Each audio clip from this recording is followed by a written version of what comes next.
इनसर बीच में ए दोस्त इन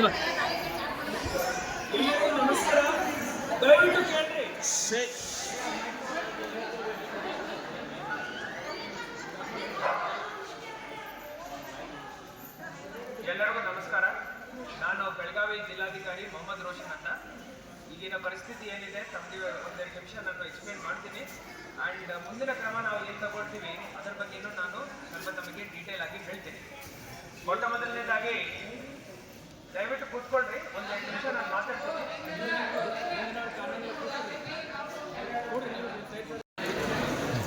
ದಯವಿಟ್ಟು ಒಂದು 2 ನಿಮಿಷ ಕೇಳ್ರಿ. ಈಗ ಕೃಷ್ಣಾ ನದಿ ಇರ್ಬೋದು, ಘಟಪ್ರಭಾ ನದಿ ಇರ್ಬೋದು, ಅದರದ್ದು ನೀರಿನ ಮಟ್ಟ ಏನಿದೆ ಏರಿಕೆ ಆಗ್ತಾ ಇದೆ. ಈಗ ಮಹಾರಾಷ್ಟ್ರದಲ್ಲಿ ಕೋಲ್ಹಾಪುರದಿಂದ ಮತ್ತೆ ಸತಾರದಿಂದ ಅಲ್ಲಿನ ಜಿಲ್ಲಾಧಿಕಾರಿಗಳ ಜೊತೆ ನಾವು ಸತತವಾಗಿ 3 ದಿವಸದಿಂದ ಸಂಪರ್ಕದಲ್ಲಿದ್ದೀವಿ. ಅಲ್ಲಿಂದ ಎಷ್ಟು ನೀರು ಬರ್ತಾ ಇದೆ ಅದರದ್ದು ಪ್ರಮಾಣ ಏನಿದೆ ನಮಗೆ ಗೊತ್ತಿದೆ. ಈಗ ಇನ್ನೊಂದು 2 ದಿವಸ ಈ ರೀತಿಯ ಪರಿಸ್ಥಿತಿ ನಮಗೆ ನಾವು ಎದುರಿಸಬೇಕು.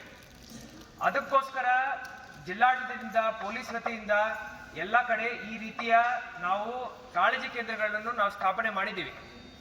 ಇಲ್ಲಿ ತಮಗೆ ಎಲ್ಲ ರೀತಿಯ ಸವಲತ್ತುಗಳು ಕಲ್ಪಿಸೋದಕ್ಕೆ ನಾನು ತಹಶೀಲ್ದಾರ್ ಅವರಿಗೆ ಹೇಳಿದ್ದೀನಿ. ಇಲ್ಲಿ ಕಾಯಮಾಗಿ ಸಿಬ್ಬಂದಿಗಳನ್ನು ನಾವು ಇಟ್ಕೊಳ್ತೀವಿ. ಆರೋಗ್ಯ ಸಿಬ್ಬಂದಿನೂ ಇಡ್ತಾರೆ, ಮತ್ತೆ ರೇಷನ್ ಕೊಡ್ಲಿಕ್ಕೆ ತಿಂಡಿ, ಊಟ, ಮತ್ತೆ ತಮಗೆ ಬೆಡ್ಶೀಟ್, ಬ್ಲಾಂಕೆಟ್, ಪೇಸ್ಟ್ ಎಲ್ಲ ಕೊಡೋದಿಕ್ಕೆ ತಾವು ಎಲ್ಲ ವ್ಯವಸ್ಥೆ ಆಲ್ರೆಡಿ ಮಾಡ್ಕೊಂಡಿದ್ದೀರಿ ಅಂತ ನಾನು ಭಾವಿಸ್ತಾ ಇದ್ದೀನಿ. ಮಾಡಲಿಲ್ಲ ಅಂದ್ರೆ ಇನ್ನೊಂದು 2 ತಾಸು ಒಳಗಡೆ ಈ ಎಲ್ಲ ವ್ಯವಸ್ಥೆ ಇವತ್ತು ದಯವಿಟ್ಟು ಮಾಡ್ಕೊಳ್ಳಿ. ಈಗ ನಾನು ರೌಂಡ್ಸ್ ಮೇಲೆ ಹೋಗ್ತಾ ಇದ್ದೀನಿ. ನನ್ನ ಜೋಡಿ CO ಅವರು ಬೇರೆ ತಾಲೂಕುಗಳಲ್ಲಿ ರೌಂಡ್ಸ್ ಮೇಲೆ ಹೋಗ್ತಾ ಇದ್ದಾರೆ. ಯಾವುದೇ ತೊಂದರೆ ಆಗಲ್ಲ.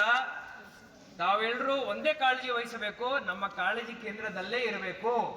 ಸ್ವಲ್ಪ ನೀರಿನ ಮಟ್ಟ ಕಡಿಮೆ ಆದ ತಕ್ಷಣ ವಾಪಸ್ ಹೋಗೋದು, ಪುನಃ ಇಲ್ಲಿಗೆ ಬರೋದು, ಆ ಕೆಲಸಗಳನ್ನು ದಯವಿಟ್ಟು ಮಾಡಬೇಡಿ.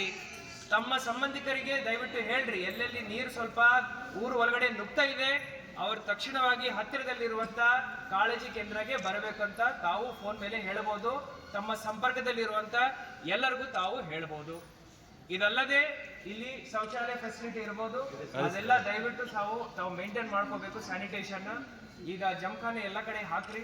ಅವರು ಚೆನ್ನಾಗಿ ಮಲಗಬೇಕು, ಯಾವುದೇ ತೊಂದರೆ ಆಗಬಾರ್ದು. ಸೆಕ್ಯೂರಿಟಿ ಇಟ್ಕೊಳ್ಳಿ, ಯಾವುದೇ ಗಲಾಟೆನೂ ಆಗಬಾರ್ದು.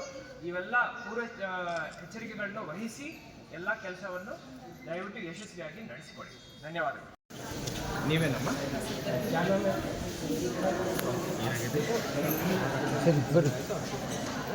आपके शोर का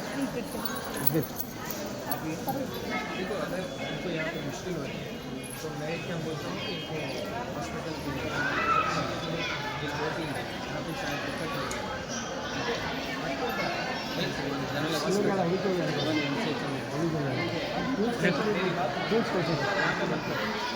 मुश्किल है, कुछ भी कॉम्प्लिकेशन हो तो ज़्यादा इनके साथ अगर बुजुर्ग महिला है तो उनको भी भेजो, उनके लिए वो अटेंड करें. ठीक है, ಶಿಫ್ಟ್ ಮಾಡಿಸ್ಬೇಕು ಇಲ್ಲಿ ಬೇಡ.